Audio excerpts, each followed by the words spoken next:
ಶ್ರೀಯುತರ ಅನೇಕ ಕೃತಿಗಳ ವಿಶ್ವವಿದ್ಯಾಲಯ ಪಠ್ಯಪುಸ್ತಕಗಳಾಗಿ ಮನ್ನಣೆ ಪಡೆದುಕೊಂಡಿರುತ್ತವೆ. ಕರ್ನಾಟಕ ಜಾನಪದ ಮತ್ತು ಯಕ್ಷಗಾನ ಅಕಾಡೆಮಿಯಿಂದ ಜಾನಪದ ತಜ್ಞ, ಕರ್ನಾಟಕ ಸರ್ಕಾರ ರಾಜ್ಯೋತ್ಸವ ಪ್ರಶಸ್ತಿ, ದೆಹಲಿಯ ಕರ್ನಾಟಕ ಸಂಘದಿಂದ ಪ್ರಶಸ್ತಿ, ಗೋರುಚ ಪ್ರಶಸ್ತಿ ಹಾಗೂ 10 ಹಲವಾರು ಪ್ರಶಸ್ತಿ ಪುರಸ್ಕೃತರಾಗಿ ಶ್ರೀಯುತರು ಭಾಜನರಾಗಿರುತ್ತಾರೆ. ಶ್ರೀಯುತರ ನಿಧನದಿಂದ ರಾಜ್ಯವು ಹಿರಿಯ ಜಾನಪದ ಕಲಾವಿದರನ್ನು ಕಳೆದುಕೊಂಡಂತಾಗಿದೆ.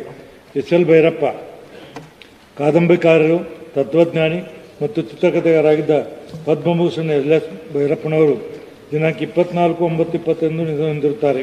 1931 ಆಗಸ್ಟ್ 20ರಂದು ಹಾಸನ ಜಿಲ್ಲೆಯ ಚನ್ನರಾಯಪಟ್ಟಣ ತಾಲೂಕಿನ ಸಂತೇಶಿವರ ಗ್ರಾಮದಲ್ಲಿ ಜನಿಸಿದ್ದ ಶ್ರೀಯುತರು BA ಆನರ್ಸ್ ಹಾಗೂ ತತ್ವಶಾಸ್ತ್ರ ಸ್ನಾತಕೋತ್ತರ ಪದವೀಧರರಾಗಿದ್ದರು.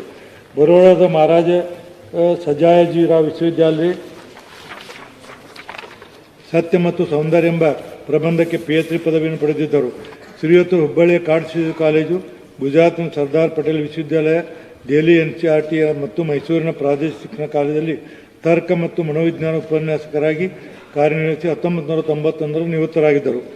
1955ರಲ್ಲಿ ಮೊದಲ ಕೃತಿ ಗತಜ್ಞಾನ ಮತ್ತೆರಡು ಕಥೆಗಳ ಮೂಲಕ ಸಾಹಿತ್ಯದ ಹಲವು ಪ್ರಕಾರಗಳು ಕೃಷಿ ಮಾಡಿದ ಅವರು 1958ರಲ್ಲಿ ಮೊದಲ ಕಾದಂಬರಿ ಭೀಮಕಾಯ ಪ್ರಕಟಣೆಯ ಮೂಲಕ 25 ಕಾದಂಬರಿಗಳು ಸೇರಿದಂತೆ 30ಕ್ಕೂ ಹೆಚ್ಚು ಕೃತಿಗಳನ್ನು ರಚಿಸಿದ್ದಾರೆ.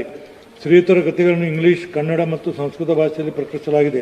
ಶ್ರೀಯುತರ ವಂಶವೃಕ್ಷ, ತಬ್ಬಲೆ ನೀನಾದಿ ಮಗಣೆ, ಮತದಾನ ಮತ್ತು ನಾಯನೆರಗಳು ವಿಮರ್ಶಾತ್ಮಕ ಮೆಚ್ಚುಗೆಗಳನ್ನು ಪಡೆದು ಚಲನಚಿತ್ರಕ್ಕಾಗಿ ನಿರ್ಮಾಣಗೊಂಡು 1966ರಲ್ಲಿ ವಂಶವೃಕ್ಷ ಕೃತಿಗೆ ಕನ್ನಡ ಸಾಹಿತ್ಯ ಅಕಾಡೆಮಿ ಪ್ರಶಸ್ತಿ, 1960ರಲ್ಲಿ ಧಾತು ಕ್ರಾಸಿಂಗ್ ಓವರ್ ಕನ್ನಡ ಮತ್ತು ಕೇಂದ್ರ ಸಾಹಿತ್ಯ ಅಕಾಡೆಮಿ ಪ್ರಶಸ್ತಿ ಲಭಿಸಿತು.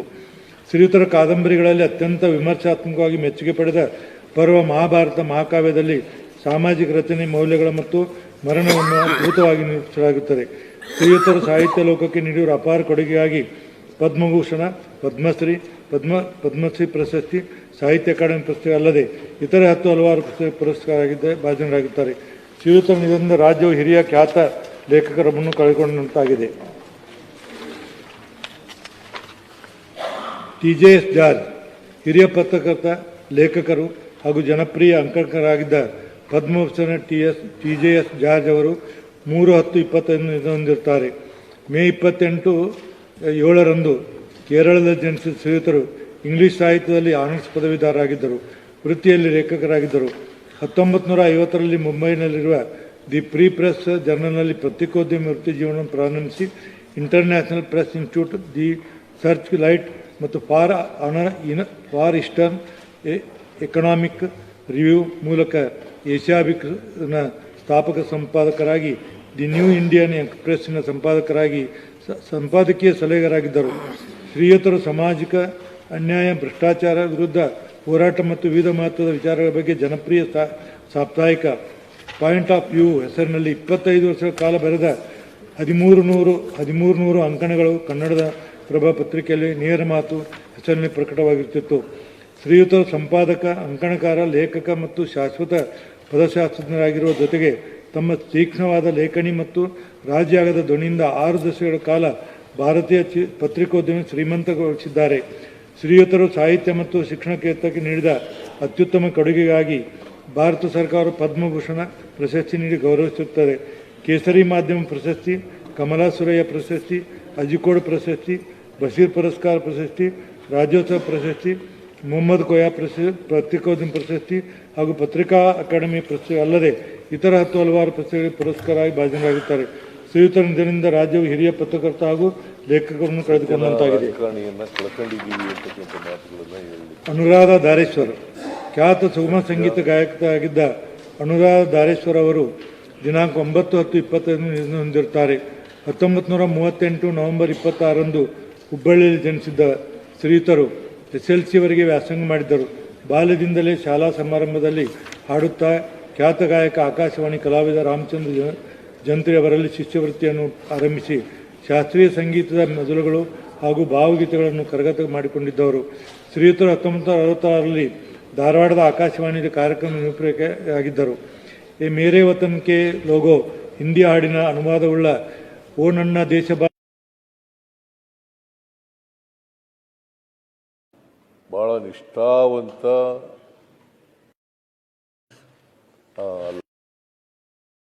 ಹೊಟ್ಟೋದ್ರ ಒಬ್ಬನೇ ಭಯ ಪಡದೇ ಇರೋನು. ಪಟ್ಟಣ ತಾಲೂಕಿನ ವಿದ್ಯಾಲಯದಿಂದ ಅತ್ಯಂತ ಸರಳ ವ್ಯಕ್ತಿತ್ವರಾಗಿದ್ದ ಶ್ರೀಯುತರು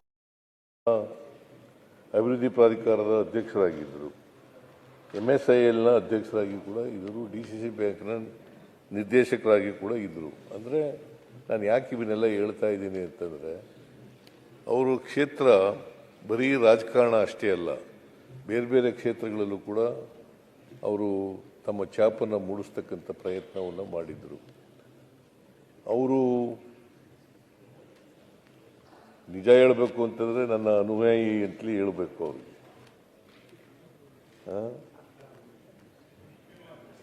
ಅಭಿಮಾನಿ, ನೀವು ನಿಮ್ಮ ಭಾಷೆನೇ ಉಪಯೋಗಿಸೋಣ, ಅಭಿಮಾನಿಯಾಗಿದ್ದರು. ಕೊನೆಯವರೆಗೂ ಕೂಡ ನಾನು ಜನತಾ ಪಾರ್ಟಿ, ಜನತಾದಳ, ಕಾಂಗ್ರೆಸ್ನಲ್ಲಿದ್ದಾಗಲೂ ಕೂಡ ನನ್ನ ಜೊತೆಲೇ ಇದ್ದರು. ಮತ್ತು ನಾವು ಏನು ಹೇಳಿದ್ರು ಕೂಡ ಅವರು ಅದಕ್ಕೆ ವಿರುದ್ಧವಾಗಿ ನಿರ್ಣಯ ಮಾಡ್ತಕ್ಕಂಥದ್ದಾಗಲಿ ತೀರ್ಮಾನ ಮಾಡ್ತಕ್ಕಂಥದ್ದಾಗಲಿ ಮಾಡ್ತಿರಲಿಲ್ಲ. ಅಷ್ಟರ ಮಟ್ಟಿಗೆ ಲಾಯಲ್ ಆಗಿದ್ದರು ಅಂತಕ್ಕಂಥ ಮಾತುಗಳನ್ನು ಹೇಳಲಿಕ್ಕೆ ಬಯಸ್ತಾ ಇದ್ದೇನೆ. ಒಬ್ಬ ನಿಷ್ಠಾವಂತ ರಾಜಕಾರಣಿಯನ್ನು ಇವತ್ತು ನಾವು ಕಳ್ಕೊಂಡಿದ್ದೀವಿ. ಭಾಳ ದೀರ್ಘಕಾಲ ರಾಜಕಾರಣ ಮಾಡಿದ್ದಾರೆ. 89ರಲ್ಲಿ ಶಾಸಕರಾದದ್ದು, ಆಮೇಲೆ 94ರಲ್ಲಿ ಮಿನಿಸ್ಟರ್ ಆದರು, 96ರಲ್ಲಿ ಲೋಕಸಭಾ ಸದಸ್ಯರಾದರು. ಬಾಗಲಕೋಟೆ ಅಂತ ಕ್ಷೇತ್ರದಲ್ಲಿ ಮೇಟಿ ಅಂತೆಯವರು ಗೆಲ್ಲೋದಿದೆಯಲ್ಲ, ಸುಲಭದ ಕೆಲಸ.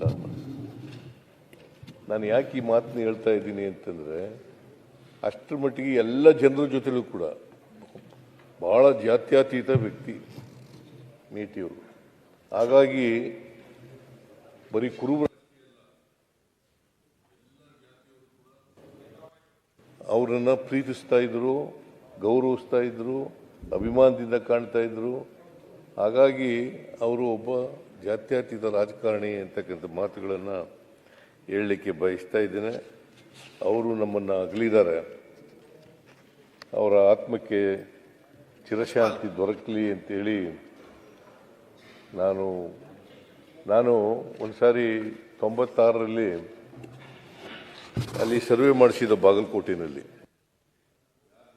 ಪಾರ್ಲಿಮೆಂಟ್ಗೆ ಅಂತಕ್ಕಂಥ ಸರ್ವೆ. ಇವ್ರಿಗೆ ಪಾಪ ಅಷ್ಟೊಂದು ಹಿಂದಿ ಬರ್ತಾ ಇರಲಿಲ್ಲ.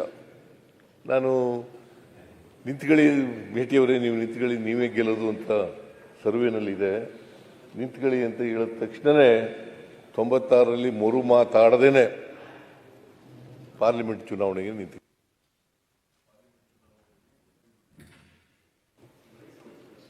ಸೊ ಪಾಪ ಸಿಟ್ಟಿಂಗ್ ಮಿನಿಸ್ಟರು, ಸಾಮಾನ್ಯವಾಗಿ ಯಾರು ಕೂಡ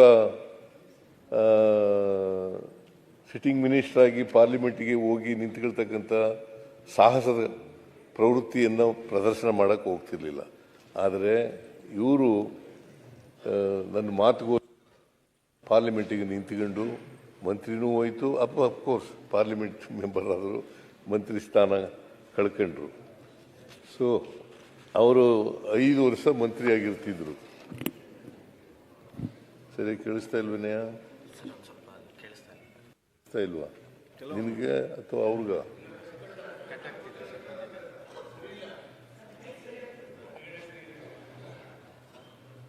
ಸೊ ಅವರು ನನಗೆ ವೈಯಕ್ತಿಕವಾಗೂ ಕೂಡ ನಷ್ಟ ಆಗಿದೆ. ಉತ್ತರ ಕರ್ನಾಟಕದಲ್ಲಿ ಒಬ್ಬ ಅಭಿಮಾನಿಯನ್ನು ಕಳ್ಕೊಂಡಿರ್ತಕ್ಕಂಥದ್ದು ನನಗೆ ವೈಯಕ್ತಿಕವಾಗಿ ನಷ್ಟ ಆಗಿದೆ. ಅಷ್ಟೇ ಅಲ್ಲ, ಬಾಗಲಕೋಟೆ ಉತ್ತರ ಕರ್ನಾಟಕ ಭಾಗದಲ್ಲಿ ಅಪಾರವಾದಂಥ ನಷ್ಟ ಆಗಿದೆ. ಕಾಂಗ್ರೆಸ್ ಪಕ್ಷಕ್ಕೂ ಕೂಡ ನಷ್ಟ ಆಗಿದೆ ಅಂತಕ್ಕಂಥ ಮಾತುಗಳನ್ನು ಹೇಳಿ ಅವರ ಆತ್ಮಕ್ಕೆ ಚಿರಶಾಂತಿ ದೊರಕಲಿ. ಅವರಿಗೆ 3 ಜನ ಮಕ್ಕಳಿದ್ದಾರೆ, ಒಬ್ಬ ಹೆಣ್ಮಗಳು, 2 ಗಂಡು ಮಕ್ಕಳು. ವೃತ್ತಿನಲ್ಲಿ ಕೃಷಿಕರು, ಇವರು ಮೂಲತಃ ಕೃಷಿಕರು. ಆಮೇಲೆ ರಾಜಕಾರಣ ಪ್ರಾರಂಭ ಮಾಡಿದ್ದು ಮಂಡಲ ಪಂಚಾಯಿತಿ ಅಧ್ಯಕ್ಷನಾಗಿ ರಾಜಕಾರಣ ಪ್ರಾರಂಭ ಮಾಡಿದರು. ಅಲ್ಲಿಂದ ಕೊನೆಯವರೆಗೂ ಕೂಡ ಈ ಸದನದ ಸದಸ್ಯರಾಗಿ ಕೂಡ ಇದ್ದರು. ಪಾಪ ಸಿಟ್ಟಿಂಗ್ ಮೆಂಬರು. ಅವರಿಗೆ ನಾನು ಆಸ್ಪತ್ರೆಗೆ ಹೋಗಿ ನೋಡ್ಕೊ ಬಂದಿದ್ದೆ. ಆಸ್ಪತ್ರೆಗೆ ಹೋದಾಗ ನಾನು ಇನ್ನೂ 10 ವರ್ಷ ಬದುಕ್ತೀನಿ ಅಂತ ಪಾಪ ಹೇಳಿದ್ರು. 10 ವರ್ಷ ಬದುಕ್ತೀನಿ ನಾನು ಅಂತ ಹೇಳಿದ್ರು. ಆಮೇಲೆ ನಾನು ಮೈಸೂರಿಗೆ ಹೋಗಿದ್ದೆ. ಮೈಸೂರಿಗೆ ಅವರ PA ಒಬ್ರು ಇದ್ದಾರೆ, ಶೆಟ್ಟರ್ ಅಂತ, ಶೆಟ್ಟರ್ ಒಳೆ ಬಸು ಶೆಟ್ಟರ್ ಅಂತ ಇದೆ. ಅವರು ಯಾವಾಗಲೂ ಇವ್ರ ಜೊತೆಯಲ್ಲಿ ಇರ್ತಿದ್ರು. ನನಗೆ ಫೋನ್ ಮಾಡಿದ್ರು, ಸರ್ ಯಾಕೋ ಕಷ್ಟ ಇದೆ ಅಂತ ಹೇಳಿ. ನಾನು ಮೈಸೂರಿನಲ್ಲಿ ಇದ್ದವನು ಕೂಡಲೇ ಬಂದೆ. ಆಮೇಲೆ ಬಂದು ನೋಡಿದ್ರೆ ನಿಧನರಾಗಿದ್ದರು. ಸೊ ಅಂಥ ಒಬ್ಬ ಅಪರೂಪದ ರಾಜಕಾರಣಿಯನ್ನು ನಾವು ಇವತ್ತು, ಮತ್ತು ಯಾರಿಗೂ ಕೂಡ ವೈರತ್ವ ಇರಲಿಲ್ಲ. ಅವರಿಗೆ ವಿರೋಧ ಪಕ್ಷದವ್ರ ಜೊತೆಲೂ ಚೆನ್ನಾಗಿದ್ರು, ಜನಗಳ ಜೊತೆಲೂ ಚೆನ್ನಾಗಿದ್ರು, ನಮ್ಮ ಜೊತೆಲೂ ಚೆನ್ನಾಗಿದ್ರು. ಪೊನ್ನಣ್ಣವರೇ, ಪೊನ್ನಣ್ಣ ಏನಪ್ಪ ಲೇಟ್ ಬರುತ್ತೆ, ಮಾತಾಡಿ ಕೂತು ಮಾತಾಡ್ತೀರಿ. ಸರಿ ಸರ್. ಸೊ ಅಂಥ ವ್ಯಕ್ತಿಯನ್ನು ನಾವು ಇವತ್ತು ಕಳ್ಕೊಂಡು ಒಂದು ರೀತಿ ರಾಜಕೀಯ ತಬ್ಲಿತನ ನಮ್ಮನ್ನು ಕಾಡ್ತಾ ಇದೆ ಅಂತಕ್ಕಂಥ ಮಾತುಗಳನ್ನು ಹೇಳಲಿಕ್ಕೆ ಬಯಸ್ತೇನೆ. ಅವರ ಆತ್ಮಕ್ಕೆ ಚಿರಶಾಂತಿ ದೊರಕಲಿ, ಅವರ ಕುಟುಂಬ ವರ್ಗದವರಿಗೆ ಮತ್ತು ಅವರ ಅಭಿಮಾನಿಗಳಿಗೆ ಅವರ ಸಾವಿನ ದುಃಖವನ್ನು ಭರಿಸ್ತಕ್ಕಂಥ ಶಕ್ತಿ ಕೊಡಲಿ ಅಂತೇಳಿ ನಾನು ಪ್ರಾರ್ಥನೆಯನ್ನು ಮಾಡಲಿಕ್ಕೆ ಬಯಸ್ತಾ ಇದ್ದೇನೆ. ಆಮೇಲೆ RV ದೇವರಾಜ್ ಮಾಜಿ ಶಾಸಕರು ಒಂದು 15 ದಿನಗಳಿಂದ ನನ್ನನ್ನು ಭೇಟಿಯಾಗಿದ್ದರು. ಭೇಟಿಯಾಗಿ ನಮ್ಮಲ್ಲಿ ಕೆಲವು ಇನ್ಸ್ಪೆಕ್ಟರ್ಗಳು ಖಾಲಿ ಆಗ್ತಾ ಇದೆ, ಅದನ್ನು ಭರ್ತಿ ಮಾಡಿಕೊಡಿ ಅಂತ ಕೇಳಕ್ಕೆ ಬಂದಿದ್ದರು. ಮತ್ತು ರಾಜಕೀಯ ವಿಚಾರಗಳನ್ನು ಕೂಡ ಚರ್ಚೆ ಮಾಡಲಿಕ್ಕೆ ಮಾಡಿದ್ರು. ಪಾಪ ಅವರು ಒಬ್ಬ ಕಾಂಗ್ರೆಸ್ಸಿನ ನಿಷ್ಠಾವಂತ ಕಾರ್ಯಕರ್ತ, 3 ಸಾರಿ ಶಾಸಕರಾಗಿದ್ದರು, ಒಮ್ಮೆ ಮೇಲ್ಮನೆ ಸದಸ್ಯರಾಗಿದ್ದರು. ಅವರು ನಮ್ಮನ್ನು ಅಗಲಿದ್ದಾರೆ. ಅವ್ರದ್ದು ಭಾಳ ದುಃಖದ ಸಂಗತಿ ಏನಪ್ಪ ಅಂತಂದರೆ, ನೆಕ್ಸ್ಟ್ ಡೇ ಅವ್ರದ್ದು ಹುಟ್ಟಿದಬ್ಬ ಇತ್ತು. ಮೈಸೂರಿಗೆ ಹೋಗಿದ್ದಾರೆ, ಚಾಮುಂಡೇಶ್ವರಿ ದರ್ಶನ ಮಾಡಲಿಕ್ಕೋಸ್ಕರ ಮೈಸೂರಿಗೆ ಹೋಗಿದ್ದಾರೆ. ಆ ಮೈಸೂರಿಗೆ ಹೋಗಿ ಅಲ್ಲೇ ಸತ್ತೋಗ್ಬಿಟ್ಟಿದ್ದಾರೆ. ಮೈಸೂರಿನಲ್ಲೇ ಸತ್ತೋಗ್ಬಿಟ್ಟಿದ್ದಾರೆ. ಇದು ಭಾಳ ದುಃಖದ ಸಂಗತಿ ಅಂತಕ್ಕಂಥ ಮಾತುಗಳನ್ನು ಹೇಳಲಿಕ್ಕೆ ಬಯಸ್ತಾ ಇದ್ದೇನೆ. ಸೊ ಅವರ ಸಾವಿನಿಂದ ಕಾಂಗ್ರೆಸ್ ಪಕ್ಷಕ್ಕೆ ತುಂಬಲಾರದ ನಷ್ಟ ಆಗಿದೆ ಅಂತಕ್ಕಂಥ ಮಾತುಗಳನ್ನು ಹೇಳ್ತಾ ಅವರ ಆತ್ಮಕ್ಕೆ ಚಿರಶಾಂತಿ ದೊರಕಲಿ, ಅವರ ಕುಟುಂಬ ವರ್ಗದವರಿಗೆ ಅವರ ಸಾವಿನ ದುಃಖವನ್ನು ಭರಿಸ್ತಕ್ಕಂಥ ಶಕ್ತಿ ಕೊಡಲಿ, ಅವರ ಅಭಿಮಾನಿಗಳಿಗೆ ಶಕ್ತಿ ಕೊಡಲಿ ಅಂತೇಳಿ ಪ್ರಾರ್ಥನೆಯನ್ನು ಮಾಡಲಿಕ್ಕೆ ಬಯಸ್ತಾ ಇದ್ದೇನೆ. ಆಮೇಲೆ ಶಿವಶರಣಪ್ಪ ಗೌಡ ಪಾಟೀಲ್ ಮಾಜಿ ಶಾಸಕರು. ನಾನು MLA ಇದ್ದಾಗ ಇರಲಿಲ್ಲ ಇವರು. ನಾನು 99ರಲ್ಲಿ ಸೋತಿದ್ದೆ. ಆಗ 99ರಲ್ಲಿ ಯಲಬುರ್ಗದಿಂದ ಶಾಸಕರಾಗಿದ್ದರು. MA ಪದವೀಧರರು ಮತ್ತು ಅನೇಕ ಕೃಷಿಕರಾಗಿದ್ದರೂ ಕೂಡ ಅನೇಕ ಸಂಘ ಸಂಸ್ಥೆಗಳಲ್ಲಿ ಕೆಲಸ ಮಾಡ್ತಾ ಇದ್ದಂಥವರು. ಅವರು ನಮ್ಮನ್ನು ಅಗಲಿದ್ದಾರೆ ಇತ್ತೀಚೆಗೆ. ಅವರ ಆತ್ಮಕ್ಕೆ ಚಿರಶಾಂತಿ ದೊರಕಲಿ ಅಂತೇಳಿ ಮತ್ತು ಅವರ ಕುಟುಂಬ ವರ್ಗದವರಿಗೆ ಅವ್ರ ಸಾವಿನ ದುಃಖವನ್ನು ಭರಿಸ್ತಕ್ಕಂಥ ಕೆಲಸ ಮಾಡಲಿ ಅಂತೇಳಿ ನಾನು ಪ್ರಾರ್ಥನೆ ಮಾಡ್ತೇನೆ. ಆಮೇಲೆ ಸಾಲು ಮರದ ತಿಮ್ಮಕ್ಕ, ಇವರು 114 ವರ್ಷ ಬದುಕಿದರು. 114 ವರ್ಷ ಬದುಕಿದರು. ಇವರು ತುಮಕೂರು ಜಿಲ್ಲೆ ಕುಬ್ಬಿ ತಾಲೂಕಿನವರು, ನಿಮ್ಮ ಜಿಲ್ಲೆಯವರು. ಅವರು ಪಾಪ ಮಕ್ಕಳಿರಲಿಲ್ಲ. ಮರಗಿಡಗಳನ್ನೇ ಮಕ್ಕಳು ಅಂತ ಸಾಕ್ತಾ ಇದ್ರು.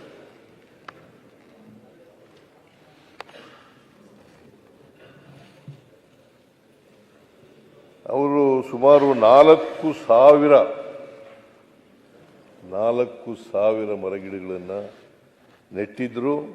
ಅಷ್ಟೇ ಅಲ್ಲ, ಅದನ್ನು ಪೋಷಣೆ ಕೂಡ ಮಾಡ್ತಕ್ಕಂಥ ಕೆಲಸವನ್ನು ಮಾಡ್ತಾ ಇದ್ರು. ಮತ್ತು ಅವರು ಬೆಳೆಸಿದಂಥ ಮರಗಳಿದ್ದಾವಲ್ಲ, ಇವತ್ತು ಜೀವಂತವಾಗಿದ್ದಾವೆ. ಸುಮಾರು ದಶಕಗಳು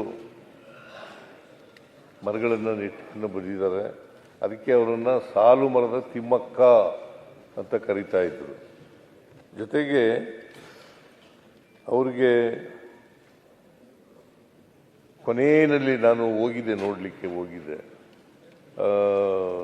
ತಿಮ್ಮಕ್ಕನವರು ಒಂದು ಲೆಟರ್ ಕೊಟ್ಟರು ಅವತ್ತು ನನಗೆ. ಅದೇನು ಲೆಟರು ಅಂತಂದರೆ, ಬೇಲೂರಿನಲ್ಲಿ ಒಂದು ವಸ್ತು ಸಂಗ್ರಹಾಲಯವನ್ನು ಮಾಡಬೇಕು ತಿಮ್ಮಕ್ಕನವರ ಹೆಸರಿನಲ್ಲಿ ಅಂತಕ್ಕಂಥ ಮಾತುಗಳನ್ನು ಹೇಳಿದ್ರು.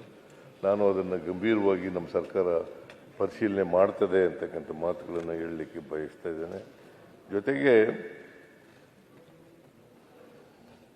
ಅನೇಕ ಪ್ರಶಸ್ತಿಗಳು ಅವರಿಗೆ ದೊರಕಿದ್ದವು. 95ರಲ್ಲಿ ರಾಷ್ಟ್ರೀಯ ಪೌರ ಪ್ರಶಸ್ತಿ ಬಂದಿತ್ತು.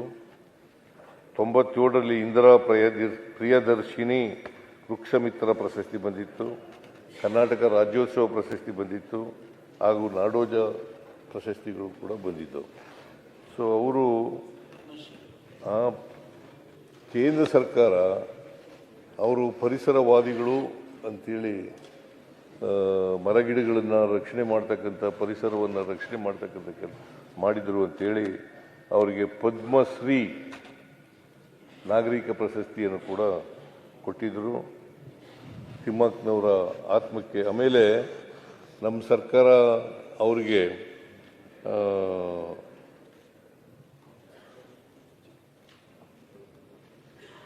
ಪರಿಸರದ ಬಗೆಗಿನ ಅತೀವ ಕಾಳಜಿಯನ್ನು ಪರಿಗಣಿಸಿ ಸರ್ಕಾರವು ಇವರಿಗೆ ಸಂಪುಟ ದರ್ಜೆ ಸ್ಥಾನಮಾನ ನೀಡಿ ಪರಿಸರ ರಾಯಭಾರಿಯನ್ನಾಗಿ ಮಾಡಿತ್ತು. ಆಮೇಲೆ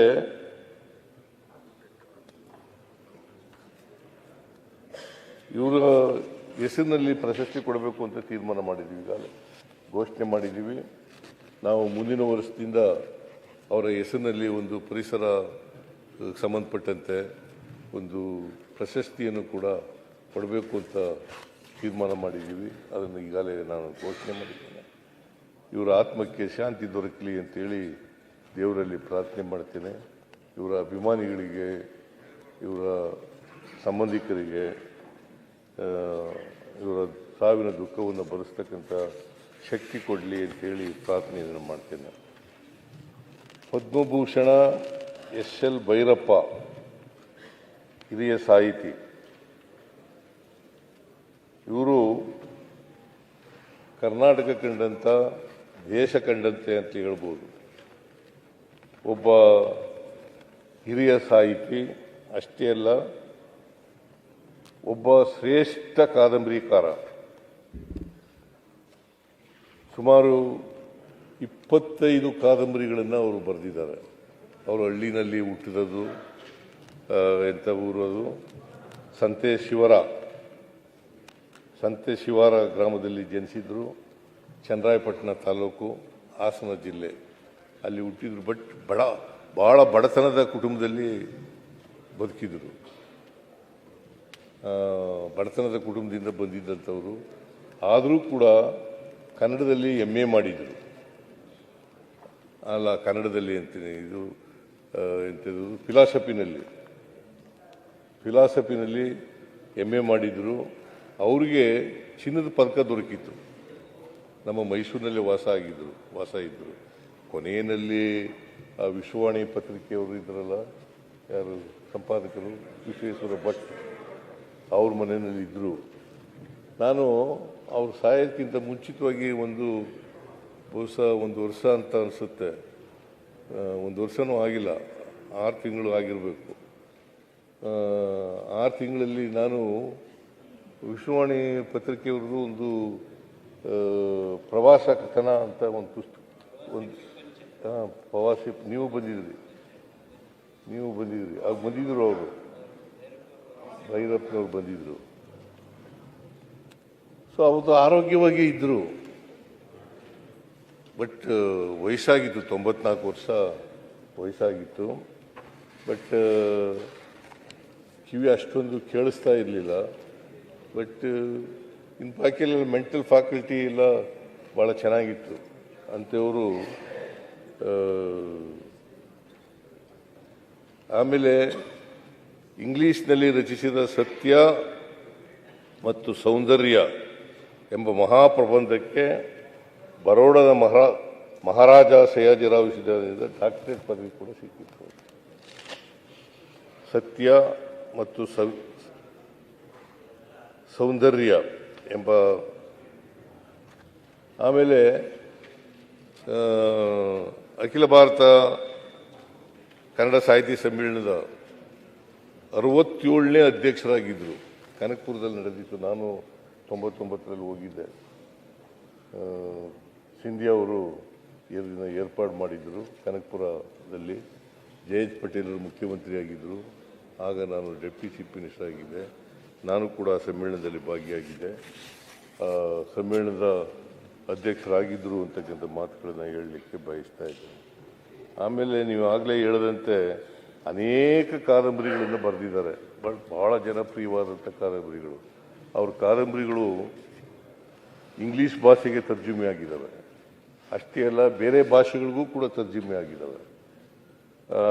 ಪರ್ವ, ಗೃಹಭಂಗ, ವಂಶವೃಕ್ಷ, ನೆಲೆ, ಸಾಕ್ಷಿ, ನಾಯಿ ನೆರಳು, ತಬ್ಬಲಿ, ನೀನಾದೆ ಮಗನೆ, ದಾಟು, ಧರ್ಮಶ್ರೀ, ಪರ್ವ, ಬಿತ್ತಿ ಸೇರಿದಂತೆ ಹಲವಾರು ಕಾದಂಬರಿಗಳನ್ನು ಕೂಡ ಬರೆದಿದ್ದಾರೆ.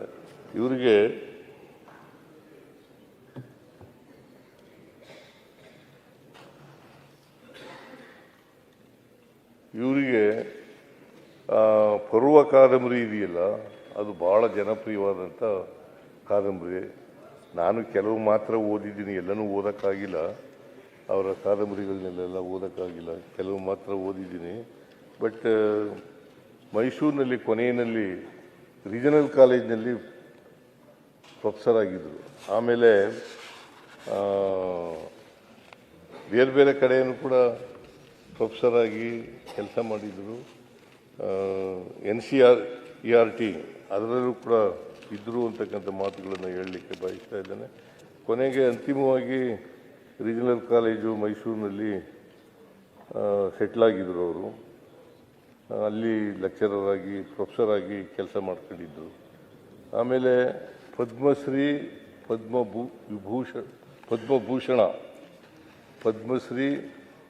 ಪದ್ಮಭೂಷಣ, ಸರಸ್ವತಿ ಸಮ್ಮಾನ್, ಆಮೇಲೆ ಕನ್ನಡ ಸಾಹಿತ್ಯ ಅಕಾಡೆಮಿ ಪ್ರಶಸ್ತಿ, ಕೇಂದ್ರ ಸಾಹಿತ್ಯ ಅಕಾಡೆಮಿ ಪ್ರಶಸ್ತಿ, ಪಂಪ ಪ್ರಶಸ್ತಿ, NTR ರಾಷ್ಟ್ರೀಯ ಪ್ರಶಸ್ತಿ, ಡಾಕ್ಟರ್ ಬೆಟಗೇರಿ ಕೃಷ್ಣಸಮ ಪ್ರಶಸ್ತಿ ಸೇರಿದಂತೆ ಹಲವಾರು ಪ್ರಶಸ್ತಿಗಳಿಗೆ ಭಾಜನರಾಗಿದ್ದರು. ಅಂದರೆ ಅವರು ಒಳ್ಳೆ ವಿದ್ಯುತ್ತನ್ನು ಪಡ್ಕೊಂಡಿದ್ದರು. ಹಳ್ಳಿನಲ್ಲಿ ಹುಟ್ಟಿದ್ರು ಕೂಡ ವಿದ್ವಾಂಸರಾಗಿ ಇದ್ದರು ಅಂತಕ್ಕಂಥ ಮಾತುಗಳನ್ನು ಹೇಳಲಿಕ್ಕೆ ಬಯಸ್ತಾ ಇದ್ದೇನೆ. ಅವರಿಗೆ ಇವರು ಭೈರಪ್ಪನವರು ಭಾಳ ಸರಳವಾದಂಥ ವ್ಯಕ್ತಿ. ಅವರಿಗೆ ಯಾಕಂತಂದ್ರೆ ಐಡಿಯಾಲಜಿಕಲಿ ನಮಗೆಲ್ಲ ಡಿಫ್ರೆನ್ಸ್ ಇದ್ದರೂ ಕೂಡ ಅವರು ಕಾದಂಬರಿಕಾರ, ಒಳ್ಳೆ ಶ್ರೇಷ್ಠ ಕಾದಂಬರಿಕಾರ ಅಂತಕ್ಕಂಥ ಗೌರವ ಇತ್ತು. ಹಾಗಾಗಿ ನಾನು ಅವರು ಶವ ನೋಡೋಕ್ಕೂ ಕೂಡ ಹೋಗಿದ್ದೆ ನಾನು. ಮತ್ತು ಎಲ್ಲ ಸರ್ಕಾರದ ಗೌರವಗಳೊಡನೆ ಅವ್ರನ್ನ ಮಾಡ್ತಕ್ಕಂಥ ಕೆಲಸ ಮಾಡಿದ್ದೆ. ಅವರು ಸ್ಮಾರಕ ಮಾಡ್ತೀವಿ ಅಂತ ಹೇಳಿದ್ವಿ, ಮೈಸೂರಿನಲ್ಲಿ ಅವರು ಸ್ಮಾರಕ ಮಾಡ್ತೀವಿ ಅಂತ ಹೇಳಿದ್ದೀವಿ. ಸ್ಮಾರಕ ಕೂಡ ಮಾಡ್ತೇವೆ ಅಂತಕ್ಕಂಥ ಮಾತುಗಳನ್ನು ಈ ಸಂದರ್ಭದಲ್ಲಿ ಹೇಳಲಿಕ್ಕೆ ಬಯಸ್ತಾ ಇದ್ದೇನೆ. ಅವರ ಆತ್ಮಕ್ಕೆ ಚಿರಶಾಂತಿ ದೊರಕಲಿ. ಅವರ ಕುಟುಂಬ ವರ್ಗದವರು, ಅವ್ರ ಮಡದಿ ಇನ್ನೂ ಬದುಕಿದ್ದಾರೆ, ಅವರಿಬ್ಬರು ಮಕ್ಕಳುಗಳು ಬದುಕಿದ್ದಾರೆ. ಅವರಿಗೆ ಅವರ ಸಾವಿನ ದುಃಖವನ್ನು ಭರಿಸ್ತಕ್ಕಂಥ ಶಕ್ತಿ ಕೊಡಲಿ, ಅವರ ಅಭಿಮಾನಿಗಳಿಗೆ ಶಕ್ತಿ ಕೊಡಲಿ ಅಂತೇಳಿ ಪ್ರಾರ್ಥನೆಯನ್ನು ಮಾಡಲಿಕ್ಕೆ ಬಯಸ್ತಾ ಇದ್ದೇನೆ. ಆಮೇಲೆ MS ಉಮೇಶ್, ಇವರು ಮೈಸೂರಿನವರು,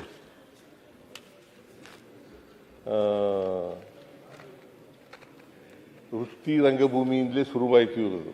ಕಲಾವಿದರು, ಒಳ್ಳೆ ಕಲಾವಿದರು, ಹಾಸ್ಯ ಕಲಾವಿದರು. ಚಲನಚಿತ್ರದಲ್ಲೂ ಕೂಡ ಭಾಗವಹಿಸ್ತಾ ಇದ್ದರು. ಆಮೇಲೆ ಹಿರಣ್ಣಯ್ಯ ಮಿತ್ರ ಮಂಡಳಿ, ಆನಕ್ರು ಅವರ ಜಗಜ್ಯೋತಿ ಬಸವೇಶ್ವರ ನಾಟಕದಲ್ಲಿ ಬಿಚ್ಚಳನ ಮಗನ ಪಾತ್ರ ವಹಿಸಿದರು. ಅದು ಭಾಳ ಉತ್ತಮವಾಗಿತ್ತು ಅಂತೇಳಿ ಹೇಳ್ತಾರೆ. ಗುಬ್ಬಿ ವೀರಣ್ಣ, ಕೆ ಹಿರಣ್ಣಯ್ಯ, MC ಮಹದೇವಸ್ವಾಮಿ ಅಂತಹ ರಂಗ ದಿಗ್ಗಜರೊಡನೆ ಆ ಗರಡಿನಲ್ಲಿ ತಯಾರಾಗಿದ್ದಂಥವರು. ಇವರು ಇತ್ತೀಚೆಗೆ ನಿಧನರಾಗಿದ್ದರು. ನಾನು ಕೂಡ ಹೋಗಿದ್ದೆ. ಸುಮಾರು 700ಕ್ಕೂ ಹೆಚ್ಚು ಚಲನಚಿತ್ರಗಳಲ್ಲಿ ಅಭಿನಯಿಸಿದ್ದಾರೆ. ತಿಮ್ರಾಯಿ ಅನ್ನೋದು ಭಾಳ ಫೇಮಸ್. ಅದು ತಿಮ್ರಾಯಿ ಉತ್ತಮ ಪೋಷಕ ನಟ ಅಂತೇಳಿ ಪ್ರಶಸ್ತಿ ಪಡೆದಿದ್ದಾರೆ. ಅನೇಕ ನಾಟಕ ಪ್ರಶಸ್ತಿಗಳನ್ನು, ನಾಟಕ ಅಕಾಡೆಮಿ ಪ್ರಶಸ್ತಿ, ಮಹಾನಗರ ಪಾಲಿಕೆ ಪ್ರಶಸ್ತಿ, ವಿಶ್ವೇಶ್ವರಯ್ಯ ಪ್ರತಿಷ್ಠಾನ ಪ್ರಶಸ್ತಿ ಸೇರಿದಂತೆ ಹಲವು ಪ್ರಶಸ್ತಿಗಳು ಇವರಿಗೆ ಭಾಜನರಾಗಿದ್ದರು. ಅಂಥ ಒಬ್ಬ ಹಾಸ್ಯ ಕಲಾವಿದ ನಮ್ಮ ಮೈಸೂರಿನವರು ಅನ್ನೋದು ನನಗೆ ಸ್ವಲ್ಪ ಜಾಸ್ತಿ ಒಡನಾಟ ಇತ್ತು. ಹಾಗಾಗಿ ಅಂಥವರು ನಮ್ಮನ್ನು ಅಗಲಿದ್ದಾರೆ. ಅವರ ಆತ್ಮಕ್ಕೆ ಚಿರಶಾಂತಿ ದೊರಕಲಿ. ಅವರ ಕುಟುಂಬ ವರ್ಗದವರಿಗೆ ಒಬ್ಬ ಮಗ ಮತ್ತು ಮಗಳು, ಮಗ ತೀರೋಗ್ಬಿಟ್ರು, ಮಗಳಿದ್ದಾಳೆ, ಈಗಲೂ ಕೂಡ ಇದ್ದಾಳೆ. ಅವಳು ಕೂಡ ಸಿನಿಮಾದಲ್ಲಿ ನಟನೆ ಮಾಡ್ತಾ ಇದ್ಲು. ಅವರ ಆತ್ಮಕ್ಕೆ ಚಿರಶಾಂತಿ ದೊರಕಲಿ, ಅವರ ಸಾವಿನ ದುಃಖ ಭರಿಸ್ತಕ್ಕಂಥ ಶಕ್ತಿ ಕೊಡಲಿ ಅವರಿಗೆ ಅಂತೇಳಿ ಪ್ರಾರ್ಥನೆ ಮಾಡಿ ನನ್ನ ಮಾತುಗಳನ್ನು ಮುಗಿಸ್ತೇನೆ. ನೀವು ತಂದಿರತಕ್ಕಂಥ ನಿರ್ಣಯಕ್ಕೆ ಬೆಂಬಲ ಕೋರಿ ನನ್ನ ಮಾತುಗಳನ್ನು ಮುಗಿಸ್ತೇನೆ. ಪ್ರತಿಪಕ್ಷ ನಾಯಕರು, ಇದು ಸಂತಾಪ ಮತ್ತು ಸಂದರ್ಭ ನಡೀತಾ ಇದೆ. ಅದರ ಗೌರವ ಮತ್ತು ಪಾವಿತ್ರ್ಯವನ್ನು ಎಲ್ಲ ಸದಸ್ಯರು ಕಾಪಾಡಬೇಕು ಅಂತ ಕೇಳ್ತಾರೆ. ಅಲ್ಲ, ಸಂತಾಪ ಇವತ್ತು ನಡೀತಾ ಇದೆ. ಅವರ ಕುಟುಂಬಸ್ಥರು, ಊರವರೆಲ್ಲರಿಗೂ ನೋಡ್ತಾ ಇರ್ತಾರೆ. ಸೊ ಇದರ ಒಂದು ಈ ಸಂತಾಪದ ಒಂದು ಪಾವಿತ್ರತೆ ಏನಿದೆ ಮತ್ತು ಅವರ ಗೌರವ ಏನಿದೆ ಅದನ್ನು ಉಳಿಸುವಂಥ ಕೆಲಸ ಎಲ್ಲ ಸದಸ್ಯರು ಮಾಡಬೇಕು. ಸನ್ಮಾನ್ಯ ಅಧ್ಯಕ್ಷರೇ, ತಾವು ತಂದಿರುವಂಥ ಈ ಸಂತಾಪ ಸೂಚನೆ ನಿರ್ಣಯಕ್ಕೆ ಬೆಂಬಲ ಸೂಚಿಸಿ, ಅದೇ ರೀತಿ ನಮ್ಮ ಎಲ್ಲ ಸದಸ್ಯರುಗಳಿಗೂ ಕೂಡ ಸಲಹೆಯನ್ನು ಕೊಟ್ಟಿದ್ದಾರೆ ಅಂತ ನಾನು ತಿಳ್ಕೊಂಡಿದ್ದೀನಿ. ಅವರ ಕುಟುಂಬಸ್ಥರು ಕೂಡ ಇಲ್ಲಿ ಬಂದು ನೋಡದೇ ಇದ್ರೂ ಕೂಡ ಮಾಧ್ಯಮದಲ್ಲಿ ಅವ್ರು ನೋಡ್ತಾ ಇರ್ತಾರೆ. ಸೊ ಈ ನಡವಳಿಕೆನೂ ಕೂಡ ಇಂಪಾರ್ಟೆಂಟು ಅನಿಸ್ತದೆ. ಇಲ್ಲಿ ನಡೆಯುವಂಥ ನಡವಳಿಕೆನೂ ಕೂಡ ಭಾಳ ಇಂಪಾರ್ಟೆಂಟು. ಯಾಕೆಂದರೆ ನಾವು ಎಲ್ಲರಿಗೂ ಸಂತಾಪ ಸೂಚನೆಯನ್ನು ನಾವು ಮಾಡಲ್ಲ. ಸಮಾಜಕ್ಕೆ ಸೇವೆ ಸಲ್ಲಿಸಿದರೆ ಅವರು ಕಾರ್ಯ ನೆನಪಿನಲ್ಲಿ ಇಟ್ಕೊಬೋದು ಅನ್ನೋರ್ಗೆ ಮಾತ್ರ, ಕೆಲವ್ರಿಗೆ ಮಾತ್ರ ನಾವು ಆಯ್ಕೆ ಮಾಡಿ ಮಾಡೋದು. ಆದರೆ ಎಲೆಮರೆಯ ಕಾಯಿಗಳು ಬೇಕಾದಷ್ಟು ಜನ ಸಮಾಜಮುಖಿಯಾಗಿ ಕೆಲಸ ಮಾಡಿದ್ದಾರೆ. ಸೊ ಅವರೆಲ್ಲರಿಗೂ ನಾವು ಸಂತಾಪ ಮಾಡೋಕ್ಕಾಗಲ್ಲ. ಆದರೆ ಅಂಥ ಸಂದರ್ಭದಲ್ಲಿ ನಾವೆಲ್ಲರೂ ಕೂಡ ನಮ್ಮ ನಡವಳಿಕೆಗಳು ಸರಿ ಇರಬೇಕು ಅನ್ನೋದ್ರ ಬಗ್ಗೆ ತಾವು ಸಲಹೆಯನ್ನು ಕೊಟ್ಟಿದ್ದಾರೆ. ಅದನ್ನು ನಾನು ಸ್ವಾಗತ ಮಾಡ್ತೀನಿ. ಸನ್ಮಾನ್ಯ ಮೇಟಿಯವರು ಸಿಟ್ಟಿಂಗ್ ಸದಸ್ಯರು, ನಮ್ಮ ಜೊತೆನೇ ಶಾಸಕರಾಗಿ ಕೆಲಸ ಮಾಡಿದ್ದಾರೆ. ಅವರು ಬರೋದು ಗೊತ್ತಾಗ್ತಾ ಇರಲ್ಲ, ಹೋಗೋದು ಗೊತ್ತಾಗ್ತಾ ಇರಲ್ಲ.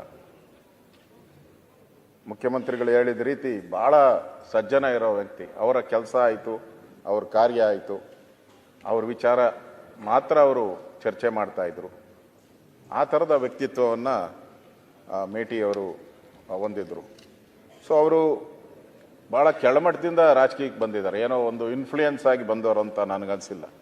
ಭಾಳ ಕೆಳಮಟ್ಟದಿಂದ, ಗ್ರಾಮ ಪಂಚಾಯಿತಿಯಿಂದ, ಅದೇ ರೀತಿ ಅಭಿವೃದ್ಧಿ ಪ್ರಾಧಿಕಾರ, DCC ಬ್ಯಾಂಕು, MLA ಆಗಿ, ಮಂತ್ರಿಯಾಗಿ, ಲೋಕಸಭಾ ಸದಸ್ಯರಾಗಿ ಎಲ್ಲ ರಂಗದಲ್ಲೂ ಕೆಲಸ ಮಾಡಿದ್ದಾರೆ. ಯಾಕಂದರೆ ಬಾಗಲಕೋಟೆ ಜಿಲ್ಲೆಯಲ್ಲಿ ಜಾತಿ ಇರ್ಬೋದು, ಧರ್ಮ ಇರ್ಬೋದು, ಇವೆಲ್ಲವನ್ನ ಮೀರಿ ಗೆಲ್ತಾ ಇದ್ರು ಅವರೆಲ್ಲರೂ ಕೂಡ. ಆ ಥರ ಒಳ್ಳೆ ಸಜ್ಜನ ವ್ಯಕ್ತಿಯಾಗಿದ್ದಾರೆ. ಭಾಳಷ್ಟು ಬಾರಿ 1989ರಿಂದನೂ ಕೂಡ 2025ರವರೆಗೂ ಕೂಡ ಅವರು ಶಾಸಕರಾಗಿ ನಮ್ಮ ಮಧ್ಯೆ ಕೆಲಸ ಮಾಡಿದ್ದಾರೆ, ಸಚಿವರಾಗಿ ಕೆಲಸ ಮಾಡಿದ್ದಾರೆ. ಈಗಾಗಲೇ ಮುಖ್ಯಮಂತ್ರಿ ಹೇಳಿದ್ದಾರೆ, ಬಹಳ ಆತ್ಮೀಯರಾಗಿದ್ದಂಥವರು, ಅಭಿಮಾನಿಯಾಗಿದ್ದಂಥವರು. ಅವರ ಅಭಿಮಾನ ಒಬ್ಬರನ್ನ ಕಳ್ಕೊಂಡಿದ್ದೀನಿ ಅನ್ನೋ ಮಾತನ್ನು ಕೂಡ ಹೇಳಿದ್ದಾರೆ. ಅವರು ಕೂಡ ಆ ಕ್ಷೇತ್ರದ ಜನರ ಪರವಾಗಿ ಕೆಲಸ ಮಾಡಿದ್ದಾರೆ. ಸೊ ಅವರಿಗೆ ನಾನು ನನ್ನ ಸಂತಾಪವನ್ನು ಸೂಚನೆ ಮಾಡ್ತಾ ಇದ್ದೀನಿ. ಎರಡನೇದಾಗಿ ಸನ್ಮಾನ್ಯ ದೇವರಾಜ್ ಅವರ ನನ್ನ ಪಕ್ಕದ ಕ್ಷೇತ್ರ, ನನ್ನ ಪಕ್ಕದಲ್ಲಿ ಚಿಕ್ಕಪೇಟೆ ಶಾಸಕರಾಗಿದ್ದರು. ನಾನು ಮೊನ್ನೆ ಹೋದಾಗ ಹೇಳಿದೆ, ಅವ್ರ ಕುಟುಂಬದ ಜೊತೆ ಹೇಳ್ತಾ ಇದ್ದೆ, ಅವರು ವಿಧಾನಸಭಾ ಅಧಿವೇಶನದಲ್ಲಿ ಜಾಸ್ತಿ ಇರೋದಕ್ಕಿಂತ ಲಾಂಜಲ್ಲೇ ಜಾಸ್ತಿ ಇರ್ತಾಯಿದ್ರು. ಅವ್ರು ಸ್ವಲ್ಪ ಚಟ, ಸ್ವಲ್ಪ ಸ್ಮೋಕಿಂಗ್ ಇದು, ಯಾವಾಗೂ ಅಲ್ಲೇ ಕೂತ್ಕೊತಾ ಇದ್ರು. ನಾವು ಬೇಡ ಅಂದರೂ ಕಾಫಿ ತರಿಸಿ, ಅಣ್ಣ ಗುರು ಕೂತ್ಕೋ ಅಂತೇಳಿ ನಮ್ಮನ್ನು ಹೇಳ್ಕೊತಾ ಇದ್ರು. ಅವ್ರ ಜೊತೆ ಕೂತ್ಕೊಂಡು ಕಾಫಿ ಕೊಡಿಸಿ ಎಲ್ಲರ ಜೊತೆ. ಅವ್ರಿಗೇನು ನನಗನ್ಸುತ್ತೆ ಯಾರ ಜೊತೆನೂ ದ್ವೇಷ ಆ ಥರದ ಭಾವನೆ ಇಲ್ಲ. ಕೊನೆವರೆಗೂ ನಾನು ನೋಡಿದ್ದೀನಿ, ಕೊನೆವರೆಗೂ ಅವ್ರ ಜೊತೆ ಇದ್ದೀನಿ. ನನ್ನ ಮೊದಲನೇ ಚುನಾವಣೆ, ನಾ ಹೇಳ್ಬೋದೋ ಗೊತ್ತಿಲ್ಲ, ನನ್ನ ಮೊದಲನೇ ಚುನಾವಣೆ ನಾನು ಫಸ್ಟ್ ನಿಂತಾಗ ನಾನು ಯಾರಿಗೂ ಪರಿಚಯನೇ ಇರಲಿಲ್ಲ, ಗೊತ್ತಿರಲಿಲ್ಲ. ನನ್ನ ವಿರುದ್ಧ ನಿಂತಂಥವರು ಮಾಜಿ ಮಂತ್ರಿಗಳು ನಿಂತಿದ್ರು ಆ ಸಂದರ್ಭದಲ್ಲಿ. ಸೊ ನನಗೆ ಅವಾಗ ದೊಡ್ಡ 14 ಲಕ್ಷ ಇದು, ನಾನು ನೋಡೋಕ್ಕೆ ಆಗ್ತಾ ಇರಲಿಲ್ಲ ಮತದಾರನ. ಅಂಥ ಸಂದರ್ಭದಲ್ಲಿ ಆ ಏರಿಯಾ ಎಲ್ಲ ಇವ್ರದೇ ಕಬ್ಜಾ, ಆ JP ನಗರ, ಬನಶಂಕರಿ ಎಲ್ಲ ಇವರೇ ಒಂಥರ ನೋಡ್ತಾ ಇದ್ದಿದ್ದು. ಕಾಂಗ್ರೆಸ್ ಪಾರ್ಟಿ ಅವ್ರನ್ನ ಇನ್ಚಾರ್ಜ್ ಹಾಕ್ಬಿಟ್ಟೆ ಅವರಲ್ಲಿ. ಸೊ ನನಗೆ ಅಲ್ಲಿ ಯಾರು ಬೂತ್ ಹತ್ರ ಒಬ್ಬರು ಕೂತ್ಕೊಳಕ್ಕೂ ಬಿಡ್ತಾ ಇರಲ್ಲ ಮನುಷ್ಯ, ಒಬ್ಬರನ್ನು. ಆ ಸಂದರ್ಭದಲ್ಲಿ ಅಲ್ಲಿ KM ನಾಗರಾಜ್ ಇದ್ದಾರೆ, ಈಗೂ KM ನಾಗರಾಜ್. ನಾನು ಹೋಗಿ ಹೇಳಿದೆ, ಅಣ್ಣ ಈ ಥರ ಆಗಿದೆ ಅಂತ. ಅವ್ರು ಕರೆದು ಹೇಳಿದ್ರು, ನೋಡಪ್ಪ ಚುನಾವಣೆ ಅವ್ರು ಕೆಲಸ ಮಾಡಲಿ, ನಿಂದೇನೈತೆ ನೀನು ಕೆಲಸ ಮಾಡು ಅಂತ ಹೇಳಿದ್ರು. ಆ ಚುನಾವಣೆ ನಾನು ಗೆದ್ದೆ, ಅದು ಬೇರೆ ಪ್ರಶ್ನೆ. ಅಂದರೆ ಅದು ಫ್ರೆಂಡ್ಶಿಪ್ಪು, ಆ ಥರದ ಒಂದು ಸ್ನೇಹನೂ ಕೂಡ ಅವ್ರ ಹತ್ರ ಇತ್ತು. ಸೊ ಮೊನ್ನೆ ಅವರು, ನನಗೂ ಆಶ್ಚರ್ಯ, ಹುಟ್ಟದ ಹಬ್ಬ ಆಚರಣೆ ಮಾಡೋಕ್ಕೂ ಅವರು ದೇವಸ್ಥಾನಕ್ಕೆ ಹೋದರು, ಚಾಮುಂಡೇಶ್ವರಿ ದೇವಸ್ಥಾನಕ್ಕೆ. ಅವಾಗೂ ದೇವಸ್ಥಾನ ಭಕ್ತಿ ಅವರು ರೆಗ್ಯುಲರ್. ಪಾಪ ನನಗೆ ಅವರು ಮಣ್ಣಾದಾಗ, ಅವರು ಹುಟ್ಟಿದ ದಿನನೇ ಮಣ್ಣಾಗಿದ್ದು, ಅವರು ಅಲ್ಲಿ ಮಣ್ಣಾಗಿದ್ದು ಕೂಡ ಹುಟ್ಟಿದ ದಿನನೇ. ಭಾಳ ಅವರ ಮಗನೂ ಕೂಡ ಸದಸ್ಯರಾಗಿದ್ದರು, ಕಾರ್ಪೊರೇಷನ್ನಲ್ಲಿ ಸದಸ್ಯರಾಗಿ ಸೇವೆನೂ ಮಾಡಿದ್ದಾರೆ ಅನಿಸುತ್ತೆ. ಅವರು ನಮಗೂ ಕೂಡ ದೇವರಾಜ್ ಅವರು ಆತ್ಮೀಯರಾಗಿದ್ದರಿಂದ ನಾನು ಕೂಡ ಅವ್ರ ಸಂದರ್ಭದಲ್ಲಿ ಹೋಗಿದ್ದೆ. ಭಾಳ ನೋವಿನ ಸಂಗತಿ. ಅವರ ಆತ್ಮಕ್ಕೂ ಅವರ ಕುಟುಂಬಕ್ಕೂ ಈ ದುಃಖವನ್ನು ಭರಿಸುವಂಥ ಶಕ್ತಿ ನೀಡಲಿ ಅಂತೇಳಿ ದೇವರಲ್ಲಿ ಪ್ರಾರ್ಥನೆ ಮಾಡ್ತೀನಿ. ಅದೇ ರೀತಿ ಶಿವಶಂಕರಪ್ಪ ಗೌಡ ಪಾಟೀಲ್ರವರು ಕೂಡ 11ನೇ ವಿಧಾನಸಭಾ ಚುನಾಯಿತರಾಗಿದ್ದರು. ರೈತರ ಧ್ವನಿಯಾಗಿ ಕೆಲಸ ಮಾಡಿದ್ದಾರೆ, ಪದವೀಧರರಾಗಿ, ಕೃಷಿಕರಾಗಿ ಸಮಾಜ ಸೇವೆಯನ್ನು ಮಾಡಿದ್ದಾರೆ. ಅವ್ರಿಗೂ ಕೂಡ ನಾನು ಈ ಸಂದರ್ಭದಲ್ಲಿ ಸಂತಾಪವನ್ನು ಸೂಚನೆ ಮಾಡ್ತೀನಿ. ಇನ್ನೊಂದು ಭಾಳ ಪ್ರಮುಖವಾಗಿ ಸಾಲುಮರದ ತಿಮ್ಮಕ್ಕ. ಕರ್ನಾಟಕದಲ್ಲಿ ನನ್ನ ಹೆಸರು ಗೊತ್ತೇ ಇಲ್ಲದೆ ಇರ್ಬೋದು, ಭಾಳಷ್ಟು ರಾಜಕಾರಣಿಗಳ ಹೆಸರು ಗೊತ್ತಿಲ್ಲದೆ ಇರ್ಬೋದು, ಆದರೆ ಸಾಲುಮರದ ತಿಮ್ಮಕ್ಕ ಗೊತ್ತಿಲ್ಲದಿರೋ ಅಂಥ ವ್ಯಕ್ತಿನೇ ಇಲ್ಲ ಅಂತ ನಾನು ತಿಳ್ಕೊಂಡಿದ್ದೀನಿ. ಈ ಸಮಾಜದಲ್ಲಿ 1-2 ಥರ ವ್ಯಕ್ತಿಗಳಿರ್ತಾರೆ. ಒಬ್ಬ ವ್ಯಕ್ತಿ ಸತ್ತಾಗ ಹೇಳ್ತಾರೆ, ಯಾಕಪ್ಪ ಇಷ್ಟು ಬೇಗ ಸತ್ತುಬಿಟ್ಟ ಅಂತ, ಅದೊಂದು ಕ್ಯಾಟಗರಿ. ಇನ್ನೊಂದು ಕ್ಯಾಟಗರಿ ಇದೆ, ಯಾಕಪ್ಪ ಇವನು ಬದುಕಿದ್ದಾನೆ ಅಂತ ಹೇಳುವಂಥ ಕ್ಯಾಟಗರಿನೂ ಇದ್ದಾರೆ. ಅವರು ಈ ಮೊದಲನೇ ಸಾಲಿಗೆ ಸೇರುವಂಥವ್ರು. ಸಾಲುಮರದ ತಿಮ್ಮಕ್ಕ ನಾನು ಕೇಳಿದೆ ಮೊನ್ನೆ ಇದಾದಾಗ, ಪರಮೇಶ್ವರ್ಗೂ ಗೊತ್ತಿದೆ, ಅವರ ಕ್ಷೇತ್ರದ ಅವರು. ಆ ಇಡೀ ರೋಡು ಬಿಸಿಲನ್ನೇ ಕಾಣಲ್ಲಂತೆ ಇವತ್ತುವರೆಗೂ. ಆ ಇಡೀ ರಸ್ತೆ, ಸುರೇಶ್ ಕುಮಾರ್ ಹೇಳಿದ ಜ್ಞಾಪಕ ನಾನು, ಇಡೀ ರಸ್ತೆ ಅದು ಸೂರ್ಯನ ಕಿರಣಗಳು ಬೀಳಲ್ಲಂತೆ, ಅಷ್ಟು ಒತ್ತಾಗಿ ಆಲದ ಮರಗಳನ್ನು ಎತ್ತಿದ್ದಾರೆ. ನಾವು ನೆನೆಸ್ಕೊಬೇಕು, ಸಾಲುಮರದ ತಿಮ್ಮಕ್ಕನ ಜೊತೆ ಅವರ ಪತಿಯನ್ನು ನಾವು ನೆನೆಸ್ಕೊಬೇಕು. ಅವರ ಪತಿನೂ ಕೂಡ ಪ್ರತಿದಿನ ನೀರನ್ನು ಒತ್ತು ತಗೊಂಡು, ಈಗ ಥರ ಅವಾಗ ಪೈಪ್ ಸಿಸ್ಟಮ್ ಇರಲಿಲ್ಲ, ಡ್ರಿಪ್ ಸಿಸ್ಟಮ್ ಇರಲಿಲ್ಲ, ಏನೂ ಇರಲಿಲ್ಲ. ಅಂಥ ಸಂದರ್ಭದಲ್ಲಿ ಪ್ರತಿದಿನ ಬಿಂದಿಗೆ ಹೊತ್ಕೊಂಡು ಅವ್ರ ಗಂಡ ಹೆಂಡತಿ ಇಬ್ಬರೂ ಕಿಲೋಮೀಟರ್ ಗಟ್ಟಲೆ ಆಲದ ಮರ ಹಾಕಿದ್ದಾರೆ. ಇವತ್ತು ಸಾಲುಮರದ ತಿಮ್ಮಕ್ಕ ನಮ್ಮ ಜೊತೆ ಇಲ್ಲ, ಆದರೆ ಆಲದ ಮರ ಇನ್ನೂ ಬದುಕಿದೆ, ಇನ್ನೂ ನೆರಳು ಕೊಡ್ತಾ ಇದೆ. ಅಲ್ಲಿ ಹೋದಾಗೆಲ್ಲ ಜನ ಹೇಳ್ತಾರೆ, ಇದು ಸಾಲುಮರದ ತಿಮ್ಮಕ್ಕನ ಮರ ಅಂತ ಹೇಳ್ಬಿಟ್ಟು. ಆ ಥರದ ಒಂದು ನೆನಪಿಟ್ಕೊಳ್ಳೋ ಅಂತ ಸಾಕ್ಷಿ ಗುಡ್ಡೆಯನ್ನು ನಿರ್ಮಾಣ ಮಾಡಿದಂಥ ಒಬ್ಬ ತಾಯಿ ಸಾಲುಮರದ ತಿಮ್ಮಕ್ಕನವರು. ಅವ್ರಿಗೆ ಈಗಾಗಲೇ ಮುಖ್ಯಮಂತ್ರಿಗಳು ಹೇಳಿದ್ದಾರೆ, ಅವರ ಹೆಸರಲ್ಲಿ ಪ್ರಶಸ್ತಿಯನ್ನು. ಒಳ್ಳೆಯದು, ಈ ಥರ ಸಮಾಜಮುಖಿಯಾದಂಥ ಕೆಲಸವನ್ನು ಮಾಡಿದಂಥವ್ರಿಗೆ ಗೌರವ ನಾವ್ಯಾಕೆ ಸಲ್ಲಿಸ್ಬೋದು ಅಂದರೆ ಇದ್ರ ಮುಖಾಂತರನೇ ಸ್ವಲ್ಪ ಅವ್ರ ನೆನಪು ಉಳಿಬೇಕು, ಸದಾ ಉಳಿಬೇಕು. ಅವ್ರಿಗೆ ಪ್ರಶಸ್ತಿಗಳು ಲೆಕ್ಕನೇ ಇಲ್ಲ, ಅಷ್ಟು ರಾಜ್ಯ ಇರ್ಬೋದು, ಕೇಂದ್ರ ಇರ್ಬೋದು, ಎಲ್ಲ ಪ್ರಶಸ್ತಿಯನ್ನು ಅವರಿಗೆ ಕೊಟ್ಟಿದ್ದಾರೆ. ಪದ್ಮಶ್ರೀ ಕೂಡ ಬಂದಿದೆ, ನಾಡೋಜ ಪ್ರಶಸ್ತಿ ಬಂದಿದೆ. ನಾನು ಅವರ ಸರ್ಕಾರ ಕೂಡ ಅವರ ರಾಯಭಾರಿಗೆ ನೇಮಕ ಮಾಡಿದ್ದಾರೆ. ನಮ್ಮ ಬೇಲೂರು ನಮ್ಮ ಸುರೇಶ್ ಅವರು ಒಂದು ನನಗೂ ಪತ್ರ ಕೊಟ್ಟಿದ್ದಾರೆ. ಅವರ ಸ್ಮಾರಕ ಅವರ ಹೆಸರಲ್ಲಿ ಒಂದು ಕೆಲಸ ಆಗಬೇಕು, ವಸ್ತು ಸಂಗ್ರಹಾಲಯ ಆಗಬೇಕು ಅನ್ನೋ ಮಾತನ್ನು ನಮ್ಮ ಸುರೇಶ್ ಅವರು ಕೂಡ ಹೇಳಿದ್ದಾರೆ. ಮುಖ್ಯಮಂತ್ರಿಗಳು ಕೂಡ ಅದನ್ನು ಘೋಷಣೆ ಮಾಡ್ತಾರೆ ಅನ್ನೋ ವಿಶ್ವಾಸ ನನಗಿದೆ. ಅವರ ಕುಟುಂಬ ಅಂತ ಹೇಳಿದ್ರೆ ನಾನು ಅವ್ರ ಕುಟುಂಬದವ್ರಿಗೆ ಏನು ಸಲ್ಸೋಕ್ಕಾಗಲ್ಲ. ನಾನು ಅವ್ರ ಕುಟುಂಬ ಅಂದರೆ ಇಡೀ ಕರ್ನಾಟಕ ಅವ್ರ ಕುಟುಂಬ. ಕರ್ನಾಟಕದ ಜನ ಎಲ್ಲನೂ ಕೂಡ ದುಃಖ ವ್ಯಕ್ತ ಮಾಡಿದ್ದಾರೆ. ಅವರ ಅಭಿಮಾನಿಗಳಿಗೆ ನನ್ನ ಸಂತಾಪವನ್ನು ನಾನು ಸೂಚನೆ ಮಾಡ್ತಾ ಇದ್ದೀನಿ. ಇನ್ನು SL ಭೈರಪ್ಪನವರು ಭಾಳ ಸಾಹಿತ್ಯ ಲೋಕದಲ್ಲಿ ಅವ್ರನ್ನ ಭಾಳ ದೊಡ್ಡ ಹೆಸರು ಅವ್ರದ್ದು. ಅವರ ಮಾತೆ ಒಂಥರ, ನಾನು ಹಲವಾರು ಬಾರಿ ಭೇಟಿ ಮಾಡಿದ್ದೀನಿ. ಒಳ್ಳೆ ಕಡ್ಡಿ ತುಂಡಾದ ರೀತಿ ಮಾತಾಡುವಂಥ ಒಬ್ಬ ಸಾಹಿತಿ ಅವರು. ಏನೇ ವಿಚಾರಗಳಿದ್ರೂ ಕೂಡ ಧೈರ್ಯವಾಗಿ ಯಾವುದೇ ಮುಲಾಜಿಲ್ಲದೆ ಮಾತಾಡ್ತಾ ಇದ್ರು. ಅವರು ಕೂಡ ಒಳ್ಳೆ ವಿದ್ಯಾರ್ಥಿಯಾಗಿ, ಪದವೀಧರರಾಗಿ ಹಲವಾರು ಕಾದಂಬರಿಗಳನ್ನು ಕೂಡ ಬರೆದಿದ್ದಾರೆ. ಅವರ ವಂಶವೃಕ್ಷ, ತಬ್ಬಲಿ ನೀನಾದ ಮಗನೇ, ನಾನು ಸಿನಿಮಾ ನೋಡಿದ್ದೀನಿ, ಇವೆರಡು ಸಿನಿಮಾನೂ ನಾನು ನೋಡಿದ್ದೀನಿ. ವಂಶವೃಕ್ಷ ಮತ್ತು ತಬ್ಬಲಿ ನೀನಾದ ಮಗನೇ ನೋಡಿದ್ದೀನಿ. ಇವೆಲ್ಲನೂ ಕೂಡ ವಿಮರ್ಶೆ ಮಾಡುವಂಥ ಚಿತ್ರಗಳು. ನಾವು ಹೋಗಿ ಈ ಸಿನಿಮಾಗಳು ನೋಡ್ತಿರಲ್ಲ, ಏನು ಫೈಟಿಂಗು, ಇವು ಬಾಂಬ್ ಹಾಕೋದು, ಈ ಥರದ ಸಿನಿಮಾಗಳಲ್ಲ, ವಿಮರ್ಶೆ ಮಾಡೋದು. ಅಂದರೆ ಸಮಾಜದಲ್ಲಿ ಏನು ತಪ್ಪುಗಳಿದೆ, ಏನು ಅನ್ಯಾಯ ನಡೀತಾ ಇದೆ, ಅದರ ಪ್ರತಿಬಿಂಬವಾಗಿ ಅವರ ಈ ಸಿನಿಮಾಗಳು ಬಂದಿದ್ದು. ಅಂದರೆ ಜನ ವಿಮರ್ಶೆ ಮಾಡಬೇಕು, ಇದನ್ನು ನಮ್ಮ ಸಮಾಜದಲ್ಲಿ ಈ ಥರದ ಇದೆಯಾ, ಇದನ್ನು ಹೋಗಲಾಡಿಸುವಂಥದ್ದಕ್ಕೆ ಪ್ರಯತ್ನ ಹೆಂಗಾಗಬೇಕು ಅನ್ನೋ ಮಾದರಿ ಹೇಳುವಂಥ ಒಂದು ಚಿತ್ರಗಳನ್ನು ಆ ಸಂದರ್ಭದಲ್ಲಿ ಮಾಡಿದ್ದಾರೆ. ಮತಯಾನ ಇರ್ಬೋದು, ಉತ್ತರಾಖಂಡ ಇರ್ಬೋದು, ನಾಯಿ ನೆರಳು, ಇದು ಭಾಳ ವಿಮರ್ಶೆಗೆ ಒಳಗಾದಂಥ ಕಾದಂಬರಿಗಳು. ಅವ್ರಿಗೂ ಸಹ ಪ್ರಮುಖವಾಗಿ ಅಂತ ಹೇಳಿದ್ರೆ ಸರಸ್ವತಿ ಸನ್ಮಾನ್, ಇದು ಅಪರೂಪದ ಒಂದು ಪ್ರಶಸ್ತಿ. ಈ ಪ್ರಶಸ್ತಿನೂ ಕೂಡ ಸರಸ್ವತಿ ಸನ್ಮಾನ್ ಬಂದಿದೆ. ಅದೇ ರೀತಿ ಪದ್ಮಶ್ರೀ ಇರ್ಬೋದು, ಪದ್ಮವಿಭೂಷಣ ಇರ್ಬೋದು, ಅವ್ರು ಬಂದಿದೆ. ಎಲ್ಲ ಪ್ರಶಸ್ತಿಗೂ ಕೂಡ ಅವರೇನು ಭಾಗಿ ಅಂತ ನಾವು ಹೇಳೋಕ್ಕಲ್ಲ. ಅದೆಲ್ಲ ಪ್ರಶಸ್ತಿ ಕರ್ನಾಟಕಕ್ಕೆ ಬಂದಂಗೆ ನಮ್ಮೆಲ್ಲರಿಗೂ ಸಿಕ್ಕಿದೆ ಅಂತ. ಯಾಕಂದರೆ ಪ್ರಶಸ್ತಿ ಬಂದಾಗ ಅವರು ಕರ್ನಾಟಕದವರು ಅಂತ ಹೇಳ್ತಾರೆ. ಕೇಂದ್ರದ ಪ್ರಶಸ್ತಿಗಳು ಬಂದಾಗ ಅದು ಹೆಮ್ಮೆ ನಮಗೆ. ಆ ಥರದ ಒಂದು ಪ್ರಶಸ್ತಿನೂ ಕೂಡ ನಮಗೆ, ನಮ್ಮ ರಾಜ್ಯಕ್ಕೆ ತಂದಿದ್ದಾರೆ. ಅವ್ರಿಗೂ ಸಿಕ್ಕಿದೆ. ಕೊನೆಯ ದಿನಗಳಲ್ಲಿ ಅವರು ಬೆಂಗಳೂರಲ್ಲಿ ಬಂದು ವಿಶ್ರಾಂತಿ ಪಡಿತಾ ಇದ್ರು.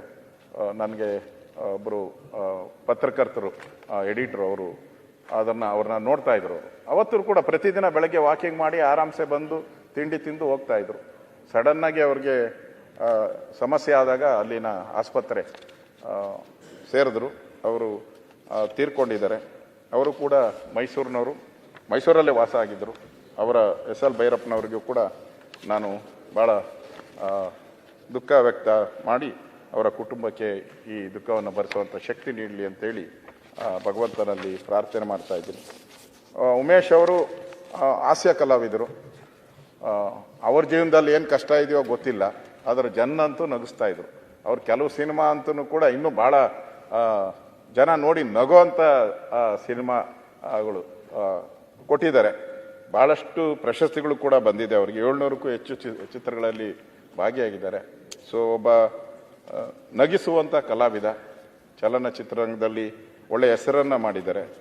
ಸೊ ಅವರು ಕೂಡ 30/11/2025 ನಿಧನರಾಗಿದ್ದಾರೆ. ಇವರೆಲ್ಲ ಕುಟುಂಬಕ್ಕೂ ನಾನು ಕೂಡ, ಯಾರ್ಯಾರು ಇವತ್ತು ನಾವು ಸಂತಾಪ ಸೂಚನೆಯನ್ನು ಕೊಡ್ತಾ ಇದ್ದೀರಿ, ಅವರೆಲ್ಲ ಕುಟುಂಬಕ್ಕೂ ಅವರು ಮಾಡಿರುವಂಥ ಸೇವೆ, ಕರ್ನಾಟಕಕ್ಕೆ ಮಾಡಿರುವಂಥ ಸೇವೆ, ಅವರ ಸೇವೆಯನ್ನು ನಾವೆಲ್ಲರೂ ಕೂಡ ನೆನಪು ಮಾಡ್ಕೊಳ್ಳೋಣ. ಸಾಧ್ಯ ಆದರೆ ಸರ್ಕಾರನೂ ಕೂಡ ಅವರಿಗೆ ಅವರ ಹೆಸರು ಉಳಿಯೋ ರೀತಿ ಮಾಡುವಂಥ ಪ್ರಯತ್ನವನ್ನು ಕೂಡ ಸರ್ಕಾರನೂ ಕೂಡ ಮಾಡಲಿ ಅನ್ನೋ ಮಾತನ್ನು ಹೇಳಿ ನಿರ್ಣಯಕ್ಕೆ ನನ್ನ ಬೆಂಬಲವನ್ನು ಸೂಚಿಸಿ ನಾನು ಮಾತು ಮುಗಿಸ್ತಾ ಇದ್ದೀನಿ. ಧನ್ಯವಾದ.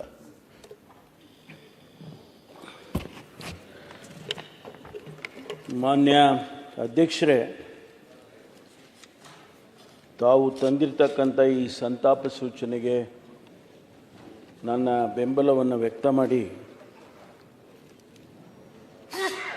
ಇವತ್ತು ಈ ಸದನ ಪ್ರಾರಂಭವಾಗುವಾಗ ನನಗನ್ನಿಸ್ತು, ಕಳೆದ ಸದನದಲ್ಲಿ, ಅಧಿವೇಶನದಲ್ಲಿ ಸನ್ಮಾನ್ಯ ಮೇಟಿಯವರು ನಮ್ಮ ಜೊತೆಯಲ್ಲಿದ್ದರು. ಅಧಿವೇಶನದಲ್ಲಿ ಕೂಡ ಭಾಗವಹಿಸಿದರು. ಒಬ್ಬ ಸಾಮಾನ್ಯ ಕುಟುಂಬದಿಂದ ಬಂದಂಥ ವ್ಯಕ್ತಿ ಯಾವ ರೀತಿ ಸಮಾಜ ಸೇವೆಯಲ್ಲಿ ಮೇಲಕ್ಕೆ ಬರ್ಬೋದು ಅನ್ನೋದರ ಒಂದು ನಿದರ್ಶನ ಮೇಟಿಯವರು ಅಂತೇಳಿ ನಾನು ಅಂದ್ಕೊಳ್ತೇನೆ. ಒಂದು ರೈತರ ಕುಟುಂಬದಿಂದ ಬಂದು ಸಾಮಾನ್ಯ ಕುಟುಂಬ, ಅವರೇನು ಅನುಕೂಲಸ್ಥರು ಅಂತ ಹೇಳಿ ನಾನು ಅಂದ್ಕೊಳ್ಳೋದಿಲ್ಲ. ಅಲ್ಲಿಂದ ಪಂಚಾಯಿತಿ, ಮಂಡಳ ಪಂಚಾಯಿತಿ, ಆಗೆಲ್ಲ ಮಂಡಳ ಪಂಚಾಯಿತಿ ಇದ್ದದ್ದು, ಮಂಡಳ ಪಂಚಾಯಿತಿಯ ಸದಸ್ಯರಾಗಿ ಮಂಡಳ ಪಂಚಾಯಿತಿ ಅಲ್ಲಿಂದ ಲೋಕಸಭೆಗೆ ಹೋಗ್ತಾರೆ. ಒಬ್ಬ ಪ್ರಜಾಪ್ರಭುತ್ವದ ವಿಶೇಷತೆ ಏನು ಅಂತೇಳಿದರೆ, ಒಬ್ಬ ಸಾಮಾನ್ಯ ಮನುಷ್ಯ ಕೂಡ ಎಲ್ಲಿಯವರೆಗೂ ಹೋಗ್ಬೋದು, ಪಾರ್ಲಿಮೆಂಟಲ್ಲಿ ಲೋಕಸಭೆಯಲ್ಲಿ ಸದಸ್ಯನಾಗ್ಬೋದು ಅನ್ನೋದಕ್ಕೆ, ಪ್ರಜಾಪ್ರಭುತ್ವದ ಅವಕಾಶಗಳು ಹೇಗೆ ಅನ್ನೋದಕ್ಕೆ ಇದು ನಿದರ್ಶನ. ಇದು ಮೇಟಿಯವರು ನನಗೆ ವೈಯಕ್ತಿಕವಾಗಿ ಭಾಳ ಆತ್ಮೀಯ ಸ್ನೇಹಿತರು. ಅವರು ನಾವು ಬಂದಂಥ ಸಂದರ್ಭದಲ್ಲೇ 89ರಲ್ಲಿ ನಾನು ಮೊದಲನೇ ಬಾರಿಗೆ ಶಾಸಕನಾಗಿದ್ದು. ಅದೇ ಸಂದರ್ಭದಲ್ಲೇ ಅವರು ಕೂಡ ಶಾಸಕರಾಗಿ ಬಂದರು. ಬಹಳ ಸರಳವಾದಂಥ ವ್ಯಕ್ತಿ. ಒಂದು ದಿವಸ ಅವರು ಗಡ್ಸಾಗಿ ಮಾತಾಡಿದ್ದು ನೋಡಿಲ್ಲ ನಾನು. ಒಬ್ಬ ಸಜ್ಜನ. ಮಾನ್ಯ ಮುಖ್ಯಮಂತ್ರಿಗಳು ಹೇಳುವಾಗ ಲಾಯಲ್ಟಿ ಬಗ್ಗೆ ತಾವು ಹೇಳಿದ್ರಿ.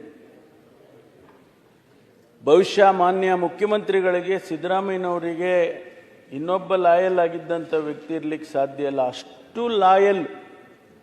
ಅವ್ರಿಗೆ ಗೆರೆ ಹಿಂಗೆ ಹಾಕಿದರೆ ಅದು ದಾಟ್ತಾ ಇರಲಿಲ್ಲ ಅಂತಕ್ಕಂಥದ್ದು. ನನಗೆ 2013ರಲ್ಲಿ ನಾನು ಪ್ರದೇಶ ಕಾಂಗ್ರೆಸ್ ಸಮಿತಿ ಅಧ್ಯಕ್ಷನಿದ್ದೆ. ಮಾನ್ಯ ನಾಯಕರು ಅವತ್ತು ನಮ್ಮ CLP ನಾಯಕರಿದ್ದರು. ನಾವು ಪ್ರತಿ ಕ್ಷೇತ್ರಕ್ಕೂ ಚುನಾವಣೆಯ ಪ್ರಚಾರಕ್ಕೆ ಹೋಗ್ತಾ ಇದ್ದೆವು. ನಮ್ಮ ಅಖಿಲ ಭಾರತ ಕಾಂಗ್ರೆಸ್ ಪಕ್ಷದ ಪ್ರಧಾನ ಕಾರ್ಯದರ್ಶಿಗಳು ನಾವೆಲ್ಲ ಹೋಗ್ತಾ ಇದ್ವಿ. ಬಾಗಲಕೋಟೆಗೆ ಹೋದೋ ನಾವು. ಬಹುಶಃ ಸಂಜೆ 7 ಗಂಟೆ ಆಗಿತ್ತು. ಯಾವ ಕ್ಷೇತ್ರಗಳಲ್ಲೂ ಕೂಡ ನಾವು ಅಭ್ಯರ್ಥಿಯನ್ನು ಪ್ರಕಟಣೆ ಮಾಡ್ತಿರಲಿಲ್ಲ. ಆದರೆ ಬಾಗಲಕೋಟೆಯಲ್ಲಿ ಮಾನ್ಯ CLP ನಾಯಕರು ಅವತ್ತು ಮೇಟಿಯವರಿಗೆ ಟಿಕೆಟ್ ಕೊಡ್ತೀವಿ ಅಂತೇಳಿ ಅನೌನ್ಸ್ ಮಾಡಿಬಿಟ್ರು. ಅಂದರೆ ಲಾಯಲ್ಟಿ ಬಗ್ಗೆ ನಾನು ಹೇಳ್ತೇನೆ.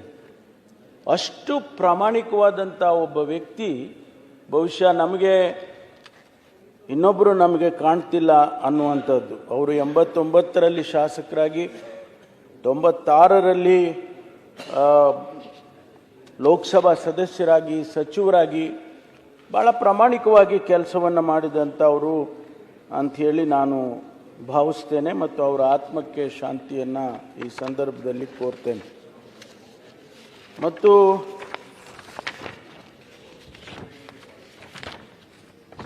ದೇವರಾಜ್ ಅವರು ಕೂಡ 89ರಲ್ಲೇ ಬಂದಂಥವ್ರು ಶಾಸಕರಾಗಿ, ಒಬ್ಬ ಕಾರ್ಪೊರೇಟ್ರಾಗಿ. ಭಾಳ ಸಾಮಾನ್ಯ ಕುಟುಂಬ ಅವರದ್ದು ಕೂಡ. ಅವರು ಈ ಹೂವನ್ನು ಮಾರ್ತಾರಲ್ಲ, ವ್ಯಾಪಾರಸ್ಥರು, ಹೂವಿನ ವ್ಯಾಪಾರಸ್ಥರಾಗಿ ಆ ಸಿಟಿ ಮಾರ್ಕೆಟ್